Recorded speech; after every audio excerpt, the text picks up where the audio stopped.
এবং অভিভাবকবৃন্দ সকলকে আমার অন্তরস্থল থেকে সালাম এবং মোবারকবাদ জানাচ্ছি। আসসালামু আলাইকুম রাহমাতুল্লাহ। আসলে বলা হয়েছে ক্যারিয়ারের উপরে, আসলে আমি ক্যারিয়ারের উপরে আলোচনা করবো না, আমি সংক্ষিপ্ত আকারে কিছু আলোচনা করবো। প্রশ্ন উত্তরের মাধ্যমে আপনাদের সাথে প্রশ্ন এবং উত্তরের মাধ্যমে কয়েকটি কথা বলবো। যে প্রিয় ভাই এবং বোনেরা, আমি প্রথমে আপনাদের কাছে একটি বিষয় জানতে চাচ্ছি। আপনারা এমন কিছু লোক হাত তুলবেন যাদের পিতা যদি মাদক সেবন করে আপনাদের সংসারের উপরে তেমন কোনো সংসারের খরচ তেমন বহন করে না, মাদক সেবন করে আপনার মায়ের উপরে অত্যাচার করে, সেটা আপনাদেরকে ভালো লাগে? কার কার এমন কেউ হাত তুলতে পারবেন? কেউ আছে না কিরকম? তাহলে কেউ আসলে কেউ নাই, কেউই খুশি হতে পারবে না।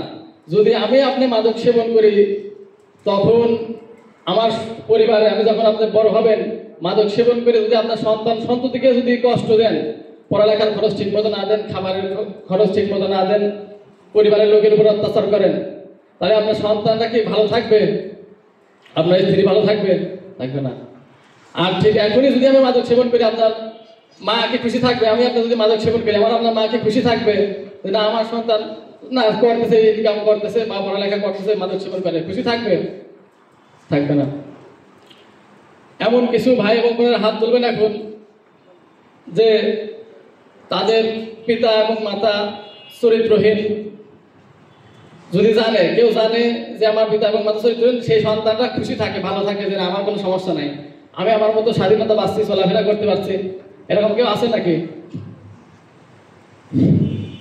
এই চরিত্রহীনকে এই সমাজে কেউ মূল্য দেয় না, কিন্তু আপনারা শয়তানের ওয়াসওয়াসায় বিভিন্ন প্রলোভনে আনন্দ উল্লাস পাওয়ার জন্য বিভিন্ন সময় বিভিন্ন অন্যায় আশ্লীলতা কাজের সাথে মেতে থাকি।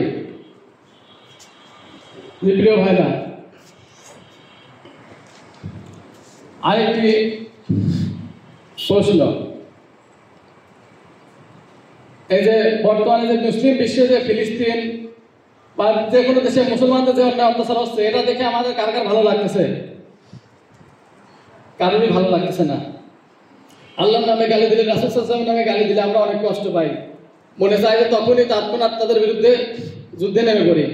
কিন্তু আপনি কত খারাপ কাজ করছি, আল্লাহর আইন লঙ্ঘন করছি, রাসূল সাল্লাল্লাহু আলাইহি ওয়াসাল্লামের দেখানো পথে চলছি না, রাসূল সাল্লাল্লাহু আলাইহি ওয়াসাল্লামের বিরুদ্ধে অনেক সময় এমন আমাদের মুখ থেকে এমন কথা চলে আসে যে সেটা সরাসরি ইসলামের বিরুদ্ধে, বিপক্ষে, আমরা সেটা ধারণা করতে পারছি না। অনেক সময় আমরা বলে থাকি যে এত মেনে চলা যায় না, আসলে এই সমাজে এত মেনে চলা যায় না।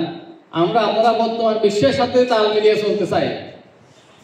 আসলে আমাদের তাল মিলিয়ে চলতে হবে ইসলামের সাথে, আল কোরআন এবং আল হাদিসের সাথে, রাসূল সাল্লাল্লাহু আলাইহি ওয়াসাল্লামের আদর্শ মতে আমাদেরকে চলতে হবে।